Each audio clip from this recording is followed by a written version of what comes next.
this meeting to order. We're going to have Councilman Evans to lead us in the invocation, and Councilman Wright will lead us in the pledge of allegiance. Let us pray. God, our Father, our friend, and our Redeemer, thank you for today, allowing us to come out to City Hall to serve the citizens. As we conduct this business today, help us to have sound mind and make good decisions to their benefit. I pray this in Jesus Christ's name. Amen. Please join me in the pledge. I pledge allegiance to the flag of the United States of America and to the republic for which it stands, one nation, under God, indivisible, with liberty and justice for all. Everyone may be seated.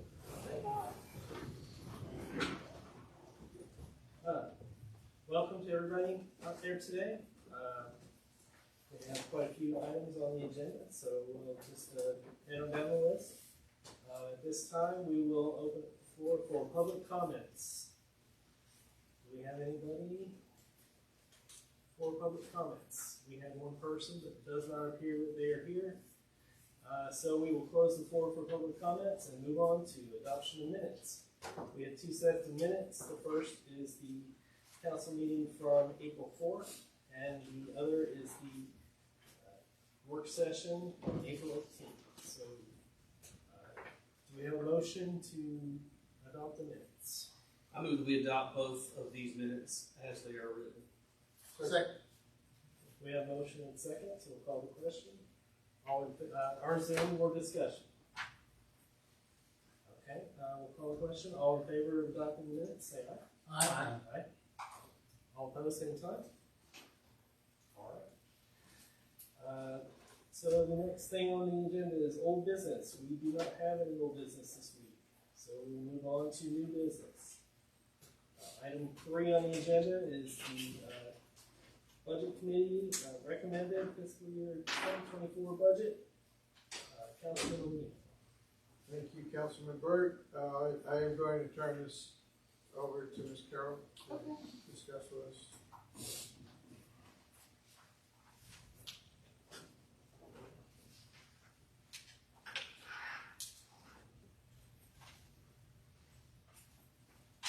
Thank you, Mayor and Council. In your folders tonight, you should have a copy of the long version of the fiscal year 2024 recommended budget by the Budget Committee.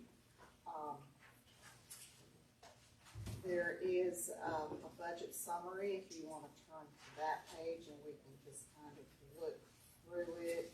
It should be on page, I want to say that's going to be page 2 in your packet. You've got the long version there. Total budget recommended by the Budget Committee is $15,216,654.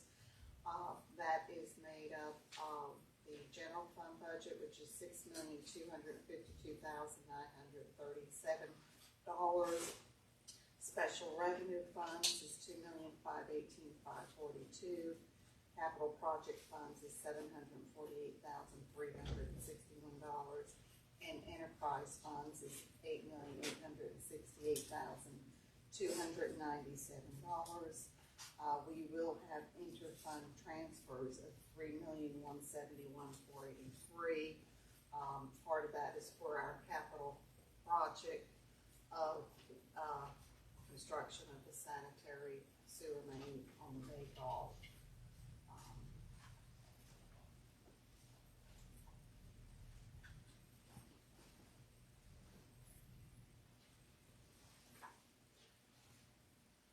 Any questions? Tonight we're just really providing, the Budget Committee is providing to the Mayor and Council the recommended budget. There's no vote on it. There's no motions to make. It's just a matter of the Budget Committee submitting the budget to the rest of the Mayor and Council based on our budget calendar. Of course, we will have a public hearing on June 6th, and we will adopt on June the 20th. But that's all we're doing tonight is just the Budget Committee is submitting to the rest of the Mayor and Council their recommended budget. Okay. Thank you, Ms. Harrison. You're very welcome. Is there any discussion? I don't believe any is required at this time. I have a couple of questions. Ms. Carroll, where on this, is it on the highlight sheet or is it deeper in this packet where it shows us the shortfall from the budget from expected revenues? It's going to be on the summary. And I apologize, I'm working off of the short version that has been posted to the website and also posted at the city clerk's office. I've got the summary on page 2. That's correct. And you'll see it, within the general fund revenues, the forecast is $4,874,705. You see, are you seeing it? Okay. And of course, the expenses are $6,252,937. So there is about a $1.3 million gap. And if you see the other financing sources, we'll have transfer in from ARPA of $566,000, transfer in from water and sewer at $555,000, and then unassigned fund balance from the general fund of $255,000. That's how we've balanced the revenue to those expenses. Yeah, just a couple of things. Yeah, 12% increase in the budget is pretty steep. Some of that is not of our fault, and some of these wounds are self-inflicted. I understand that in order to comply with the new election bill that the House passed, that it amounted to an increase in the election budget of about 218%, if that was the number, if I remember that correctly. So that is correct. The election budget this year is about 25. In the prior two elections, I think it was 13,000 and then 7,000. But we do have to pay for early voting. And that is what we call an unfunded mandate, folks. When the state says you have to do this, you have no decision in it. So we have to comply with that. 218% is a significant increase in the cost of that. But some of these other increases, looking at about a 9% increase in salary in some departments, and looking at some significant personnel increases in some places. I know we're just presenting the budget tonight, but just in the interest of us being able to understand it better, to be able to make some informed decisions, I'd love to see us do a couple of things. I'd love to see just a memo from those department heads that are requesting personnel, just so they can show us what their justifications are. I know that the budget committee got to hear some of those details, but not all of us were in there. I'd also like for us to do an evaluation on our contingency funds. I know year in and year out we have large contingency funds that we put in place for a reason. They're there to protect us in case something goes wrong. But on occasion, those become funds that at the end of the year we say, well, there's leftover money here. And let's just say tonight, there's no such thing as leftover money. There's money that we budgeted and did not spend. It is not left over. It goes back into the general fund, unless it is an emergency. We certainly have room within our laws to do that, but sometimes those numbers get a little loose. And I think that in a year where you got a 12% budget increase, then we can look at all those funds and see. I think what I'd like to see is which one of these funds have we not tapped in, several budget cycles. So are you, when you say contingency fund for each department? The ones where we do like this, these are funds for like, we have a lot of line items like maintenance on equipment and things like that that we use. We don't know that we're going to have it. We keep that money in there in case we do have an emergency. But if we have large contingency funds, if we have any that have not been used in many years, I think that would be worth looking at. For one thing, you might think if it's not been used in a couple of years, you might be due to need some of it. But you also might look at it and go, hey, this has been a large number of budgeted funds that we've not used in years. That might be a place where you can take a percentage cut on that and try to meet back some of these numbers. And I'd like for us to have, at least for the next presentation of this, a little bit of history, some of those transfers we made from water and sewer. I know we did that last time around. Right. I'd just like to see where those numbers are. Yeah. And I think that would help, at least that would help me be able to make a more informed decision based off the data that we have here in front of us this evening. We can do that now. The contingency funds really, or any excess we have left over, that's kind of going to be a moving target, just depending on the time of year. Sure. But I guess sure. up to date. Yeah, sure. I know the fiscal year doesn't end until June. We got a few weeks left. But. Yes. The devil's advocate would say that an untouched contingency fund will eventually probably need to be touched, and maybe we should not necessarily raid those funds at some point.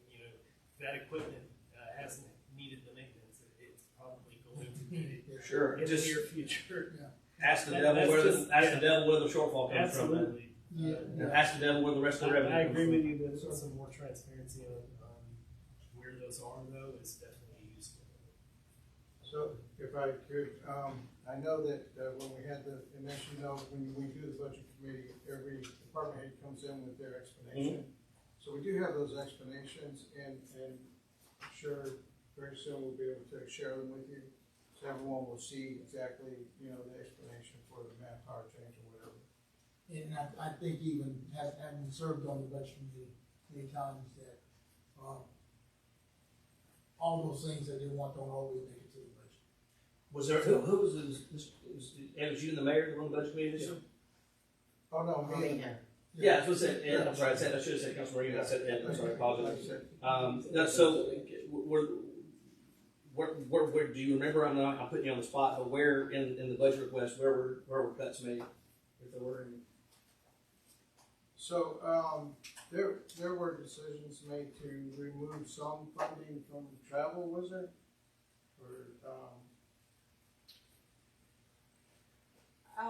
Yeah, but I think the thing if we that cut the really- whole travel budget for the city, that would be like 2% of the Right, shortfall, but that's I not what think, but I think that the most of the, increase came from changes that they're looking at down the road that we need to address, right? And something that's been discussed several times in other, budget reviews, just never acted upon, so. And trust me, we were being very conservative on the decisions that we were making only because, we do understand that, we don't want to just, open it wide open. But there are certain things, and when you receive the explanations, which we'll also provide to the public, why we're doing certain things, which are different than what we traditionally do. Well, and I appreciate that. I would just say that with a 12% increase in the budget, we have a very different definition of conservative. I think that we need to. I understand your point that we do have some long-term goals that we're looking towards. We're also looking at a struggling economy. Everything costs more. I paid $100. I paid $100 for a tank of gas, and it costs more for us. Absolutely. But everything costs more for the folks that are paying these taxes as well. And you can go out and negotiate some of these other things. You can't negotiate your tax rates. You're stuck with it. And so I think that you got to ask. There's a may we do this? Is it legal? Yes. There's a can we do it? Yeah, we have the ability to do it, but should we do it? And is this the right time? And I don't think we can. I don't think we can say that about some of these. And I would also say that I think that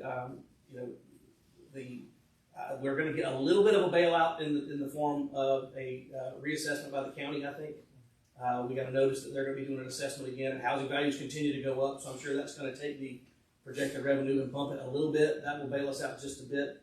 And I think if we can sharpen our pencil a little bit on some of these other items, then we can get closer to not being quite so far in the hole.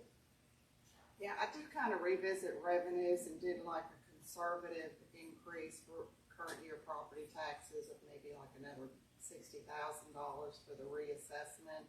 It's really hard to determine, is the reassessment going to be 3%, 5%, 10%, and then of that reassessment, how many taxpayers will fall under an exemption? And with that, then the exemptions will go as well. So I did a really conservative increase for the reassessment. Hopefully it'll be more, but right now it's just an unknown. Yeah, I think now that we all have the budget at hand, we have an opportunity to go through it and take a look and see what we think and come back to the group. You can come back to the budget committee and say, hey, listen, I got a question about this, and we'll provide you an answer. I do just want to point out that this will be our last year that we'll have the ARPA funds to help our budget, so we would just need to. And we got how much for that? A little over $500,000, right? 566, Yeah. 570. A lot of it. So with that said, then in the future years, you'd have to say how we're going to replace that. Thank you, Ms. Harrison. Thank you, Councilman Reed, for serving on the committee. I did it last year, so I'm aware of the work that goes into it. So. Thank you, Mayor Council. So the next item on the agenda is discussion of surcharge fees for online and credit card payments. Councilman Wright and City Manager. Ms. Harrison. All right. Well, one of the topics that did come up as we had the budget meetings is our surcharge, is a surcharge or a convenience fee, just due to that credit card online fees have increased. I did kind of do like a little worksheet here, and at the top of that page, you'll see our fees from April 2022 to March of 2023 were $69,000. We've talked about this a couple of years ago. We brought to Mayor and Council the possibility of offsetting some of those costs by charging an online fee for online payments and credit cards. My research from the prior go-around with the online payments, we can either do a flat fee or we can do a percentage. With the in-office credit card machines, we can only do a percentage. We really cannot have the machines programmed for a flat fee. And I think it would kind of be just some extra work or, burden for like utilities when they have cutoff date for them to sit there and have to key an extra fee, whether it's $1, $2, $3. I think those would have to be programmed for a percentage. So in the middle of the page, I just talked a little bit about the merchant e-line, online taxes and utility payments. We have about $1.9 million in sales. On that, the percentage is about 2.37% or $46,049. That was the fee based on for the online payments. The credit card machines, our sales were $507,000. Those fees are $23,445 or 4.62%.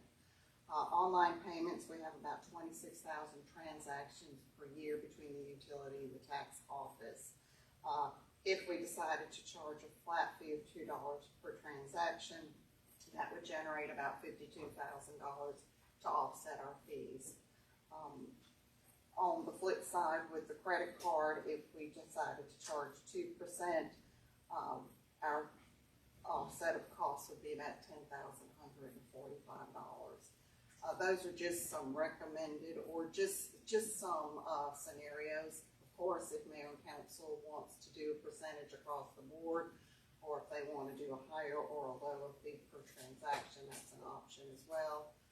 But just want to really bring this to the table and for Mayor and Council to possibly discuss and possibly, have us approve us moving forward with the surcharge. If not tonight, maybe another meeting, but just really wanted to bring this information to you. Not all of this included in these fees is our bank fees. Since we've implemented Positive Pay, our fees have grown. Last month they were $230. This month they'll be about $700. That's just our bank fees. And really what they look at is the amount of funds we have in the bank. They give us a credit analysis of 1/4 of 1% to offset any fees that we generated. And this will be the first month. It's about $700. We are closing 2 accounts that are kind of dormant and inactive and rolling them into 2 other accounts to help reduce those. But in the 10+ years I've worked here, this is the first time we really have had to deal with bank fees. So I think that has to do with some changes in federal law as well.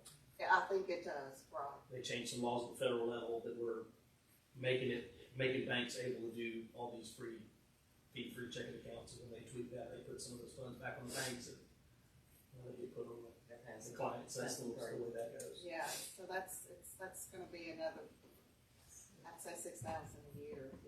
If we can bring that down to between $500 and $600 a month, $6,000 to $7,000 a year in fees.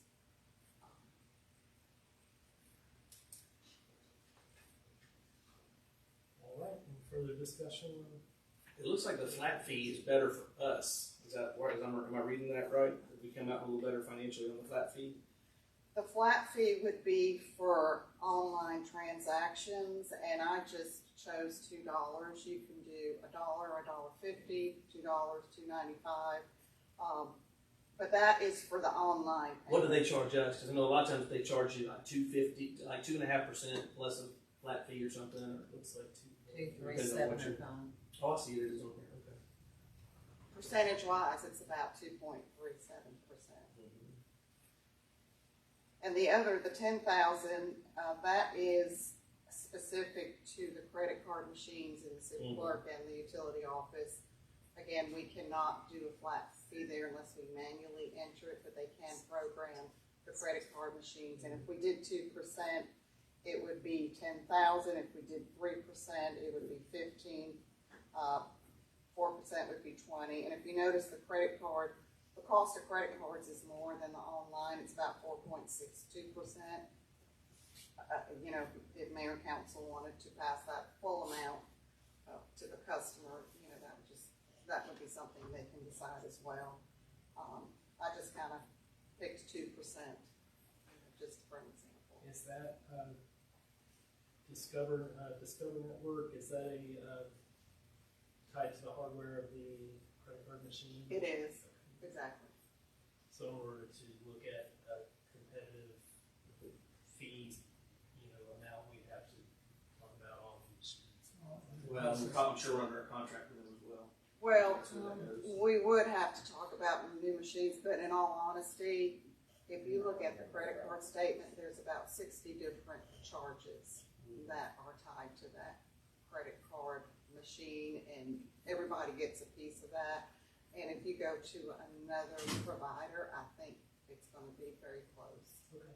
I think my water bill usually averages around $75 most of the year, probably higher in the summer, and with a 2.5% fee, that increases my water bill by like $1.87. Yeah. Yeah, so that's not a terrible. And as the customer, you know, they have the choice if they don't want to pay a Sure, you can surcharge. certainly come in and write a check. They can write a check, mail a check, Pay or cash, pay whatever. cash. So it's not something they have to do. They have a choice. I think, in all this, it's a convenience fee, is what it really boils down to. If you decide, and most people are getting to the point where they're going to cashless type of things. And, but I look at this analysis, I think this is a very good tool. And I would ask you to put together what you think your recommendation would be to us. Okay. And bring it to vote. Okay. And then we, go from I think it's reasonable, Carol. I think that it's becoming the sort of industry standard, unfortunately, for everywhere you're using online merchant services. You're just covering the cost of it. So, Yeah, you know, honestly, I think a $2 transaction fee is reasonable. I think that offsets part of the, you know, a good bit of the online costs. The 2%, you know, I might be inclined to go to 3% just to help, you know, offset a little bit more of those costs. and I think I don't know about how everybody else feels. For me, the time it takes to come up here in the middle of the day and pay my water bill and all that, as opposed to just being able to pay it on my laptop and keep going, is worth $1.87. You know, that's my time is worth that much to me. So, I wouldn't have any problem with us moving having something like that. If you want to put a little more detail, I can do that. you can. But We can do that at the next meeting, sure. It's necessary. You know. I don't like it, but it's necessary. Yeah, So unfortunately, you're right. we'll place that tentatively on the agenda for next meeting. Thank you, ma'am. All right, and next we go to item 5 on our agenda, which is the housing team Good Points letter recommendation. So that's all right. And Yeah, and I'll just read this letter because it's not a long letter. It just talks about our recommendation. Mayor and Council, the Centerville Housing Team has evaluated the Century Apartments LIHTC project proposal submitted by Talent Development LLC and Grove Creek Ventures LLC using the rubric developed by our team and the Middle Georgia Regional Commission. After reviewing and scoring the project, the team agrees that the Century Apartments project should receive our GATE points. We believe the developer's experience, inclusivity, and quality of the development will help with the overall economic health of our community. Collectively, these two developers have developed over 5,000 units throughout the Southeast, with their closest project being the historical renovation of Old Taylor Memorial Hospital in Hawkinsville, Georgia. For this project, they received the GATE point from the Hawkinsville Housing Team and cited it as an example in their presentation. This project meets the increased need for workforce housing in our community, and the developers have shown a significant step towards inclusivity inside the development and through the entire city of Centerville. The elevations provided show that the project will be aesthetically pleasing and provide a natural buffer between existing properties and the project site. We believe this project will have a positive long-term effect on our community, developing land that is currently completely undeveloped while leaving a sufficient amount of maintained green space and helping to meet the housing needs of our citizens. Please accept this correspondence as an official recommendation for awarding our GIG points to the Century Apartments Development by Talon Development LLC and Grove Creek Ventures LLC located on North House Lane Boulevard. This letter's from Shannon Bryant, our Economic Development Director. Shannon, do you have anything you'd like to add? I don't, just that we will need a vote this evening, and then determining from your vote, if you do vote for awarding the points, I will draft a letter that the mayor will then sign when he returns from vacation, and we will get that to the developer. They will have to submit that with the application in full that is due to DCA by the 19th of this month. Yeah, well, I'm on record as being a big fan of these projects. I think that this type of project is not the typical type of low-income housing project that we grew up with historically. That the requirements of you to have an income that can be verified, the requirements that they have a floor and a ceiling, they have a threshold of what it takes to live in these, and they're very deliberate about their process.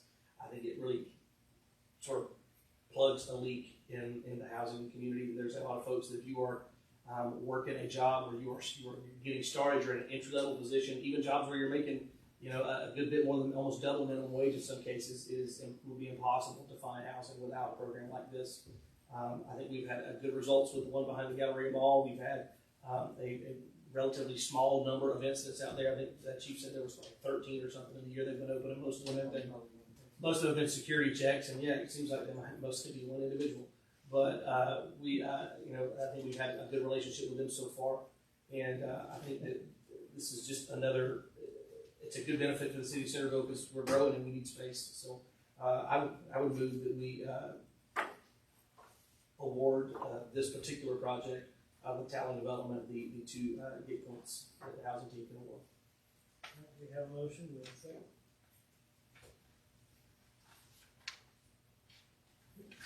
I second. All right, any further discussion? So we are voting to award both points to this development. And I would say that, looking at the development that we have that's currently behind the mall, it's something that's good for our city. It's something that's good for our community. And it will give folks that have,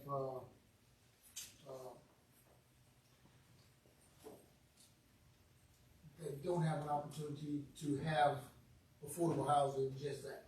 Correct. So And just to clarify, this does not mean the project does happen. Correct. It still has to go through the application process and be awarded. We are just giving our support. our support to the project, which helps them to score better in the overall scoring process with DCA. Absolutely. And just my observation, I took a look at the materials that were provided by the developers, and I was very impressed. I thought that the development looked like it was going to be a very nice place to live. Very encouraged that we can have another place in addition to the apartments at Galleria that we can grow our city, grow our population, and bring more people into the center. In addition to the other housing that's coming up Sure. at other places in the city. So, the only comment I have is I think that workforce development housing is important. As part of our community growing, Houston County growing, all the different job opportunities that there are out here, not just in our county, but also down in Robbins Air Force Base. They are in need of housing for the community, and I think this would be a great opportunity for folks to, as Councilman Wright has pointed out, to be able to start there and go from there. So that's all I have. Anything further? All right, we'll call a question then. All in favor of awarding the points to this proposal, say aye. Aye. All opposed, same sign. And we will award points, and the mayor will sign that letter when he returns. At this time, we will do comments from council, since we have finished the new business. So we'll start with Council Ryan. Nothing for me, Mr. Chairman. All right, and Council Evans. Same, nothing from me. All right, Council Lee. So I do have a few things to say. We had a streak going, and Well, I didn't last time, So I so. thought we were going. That's right, he did not. yeah, pass you that. banked for it last time. Yeah, I got you. That's, no, So, you did not. Little loud. So I have a special announcement, and I just really would like to thank Snell Grove Seafood Restaurant. This year is their 30th year as being a family-owned restaurant by Andy and Debbie Cannon here in Centerville. And so 30 years is quite a long time to be able to keep a business in our city, and so we thank them and encourage everyone to go out for a good catfish sandwich or something, catfish meal. Also like to take this opportunity to remember Mayor Bubba Edwards, who recently passed away. Mayor Bubba Edwards used to be the mayor here in Centerville, and so just if you keep his family in your prayers, we appreciate that. The Centerville Rotary Club has just recently won the Rotarian Award and the Horatio Cabby Cabraceras Vocational Excellence Award. So that's kind of a big deal for them, a big deal for a small city Rotary Club to make those kinds of achievements, and we certainly congratulate them. Would also like to thank the community for coming out and supporting the Centerville Lions Club barbecue that they recently had. If you haven't had any of their barbecue, you make the best. And so, thanks again for everybody that helped support them. And Boy Scout Troop 400 is still looking for more young men to participate, be Cub Scouts and Boy Scouts. So, if you have any questions about that, you're welcome to call City Hall. Is that okay? Yeah, am I gonna read Mr. Napolis on it? Sure, Okay. not a I problem. don't know if I can do that or not, but You can, I'll do for okay. That's all I have. All right, so we have this Friday, May 5th, the splash pad at Center Park will be open. Folks are waiting for them. Yes, the seasonal hours will be 10 a.m. to 6 p.m. each day, as long as the system can handle it. So you can help the system handle it by making sure to stay out of the grass and dirt while playing on the splash pad. Good point. Also on Friday, May 5th, this Friday, we will have our first Food Truck Friday from 5:30 to 9 p.m. and live music by Joseph Crete from 6 to 9 p.m. And the splash pad will be running during Food Truck Friday as well as the normal hours of 10 a.m. to 6 p.m. And then Saturday, May 6th, we will have our Market Day in Center Park from 9 a.m. to 1 p.m. And Crunch Fitness will have yoga in the park at 10 a.m. That's a lot of things going on this weekend, and I was going to be out of town, but now I'm not, so I will be here to enjoy those things myself. I don't believe I have anything further. At this time, we are going to end the general session. Mr. Chairman, I move that we adjourn to executive session to discuss personnel matters. All right, we have a motion. Second. All right. All in favor? Aye. All opposed, same sign? All right. At this time, we will adjourn to executive session.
This time we'll adjourn the executive session. Next, can I have a motion to close out the So moved. Second. We have a motion and a second. Aye. All in favor, say aye. Aye. All opposed? And Councilman Carter, if you'll raise your right hand. Tonight, Mayor Pro Tem Robert D. Byrd proposes on oath next phone. You presided over tonight's meeting, May 2nd, 2023. You understand that the law requires that any meeting of an agency closed to the public, that the chairperson or other person presiding over the meeting executes and files with the official minutes and notarized affidavit stating under oath that the subject matter was of the closed portion was voting matters allowed to be closed by law. Tonight was personnel matters. Do you so swear? Yes. Thank you. And The meeting is now adjourned. 7 p.m.